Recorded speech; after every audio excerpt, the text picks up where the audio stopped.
Yuri, a high school student, wakes up in a world full of skyscrapers connected by bridges. There is no way to get to the ground.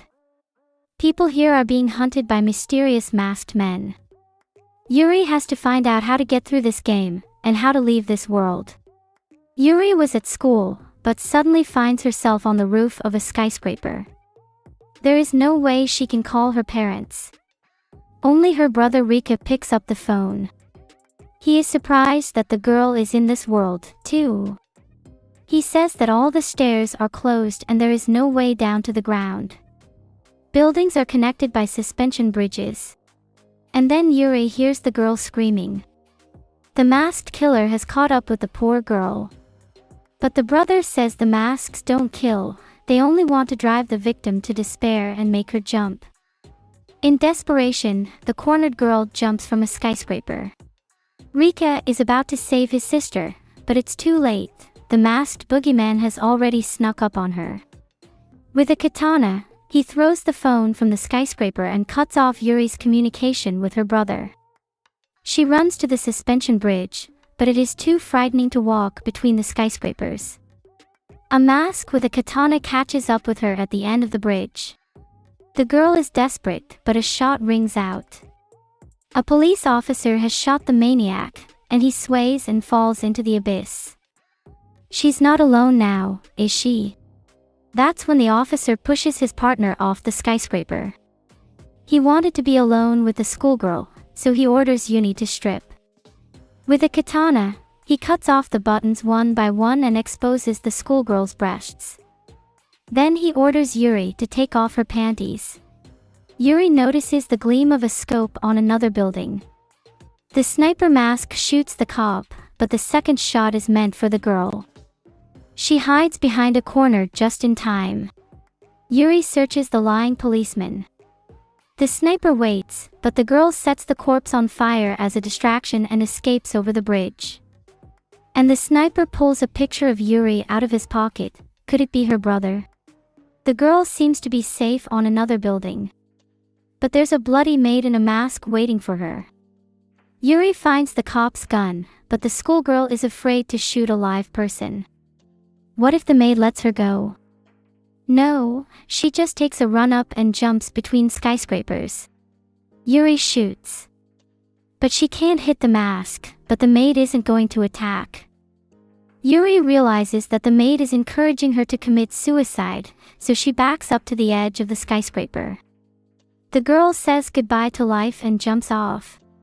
The maid wants to make sure and looks from the edge of the skyscraper. But on the floor below, Yuri has already taken the mask at gunpoint. This time the girl didn't miss. Yuri bruises her bottom, but climbs back up with ease. But after the headshot, the maid is still alive. Yuri only shattered her mask. Underneath the mask is an ordinary girl. What is going on in this world?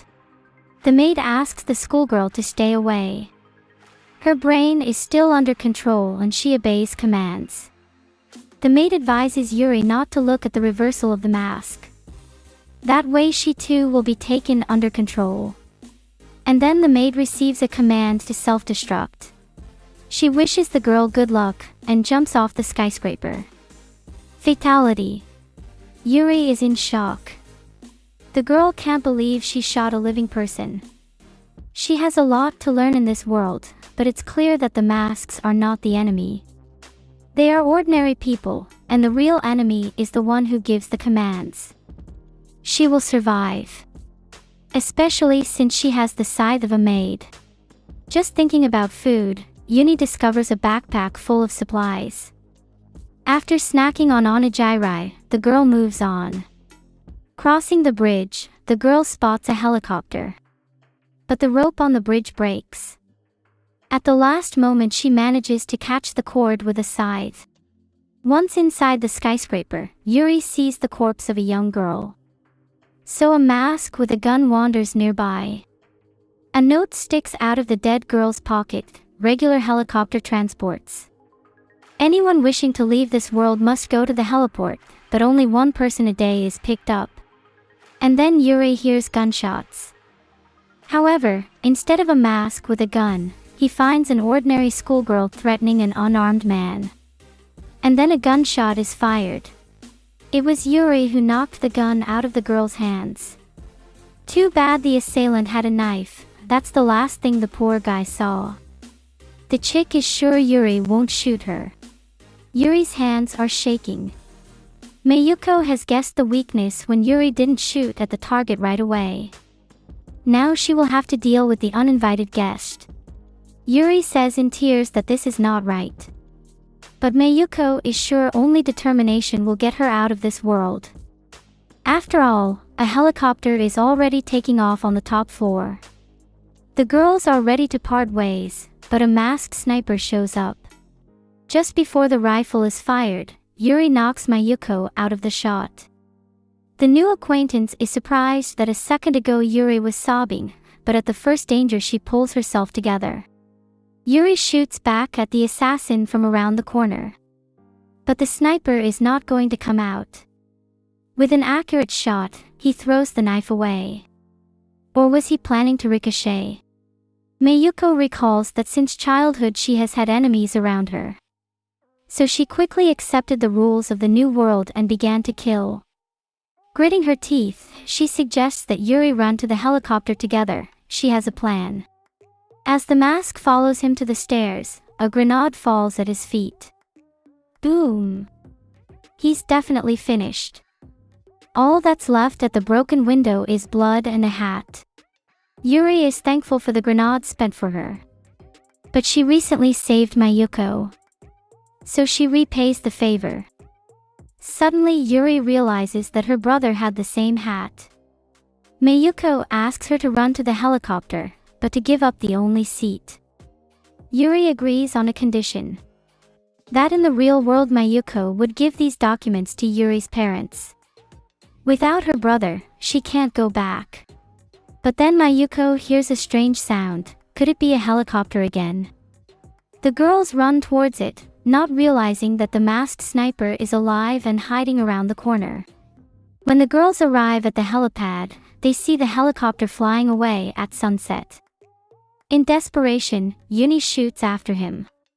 But in this game, there's no way to break the rules. After a couple of shots, the helicopter turns around. But instead of rescuers, a mask shows up out of the door and opens fire to push the girls away. Yuri recalls her brother's words, if the enemy is desperate, that's where his weak spot is. Those who arranged this nightmare cannot allow to get into the helicopter. The girls decide to find a pilot, allies, and one day take over the chopper. To fly home and blow up the world one last time. The sniper, meanwhile, comes to his senses in the shower.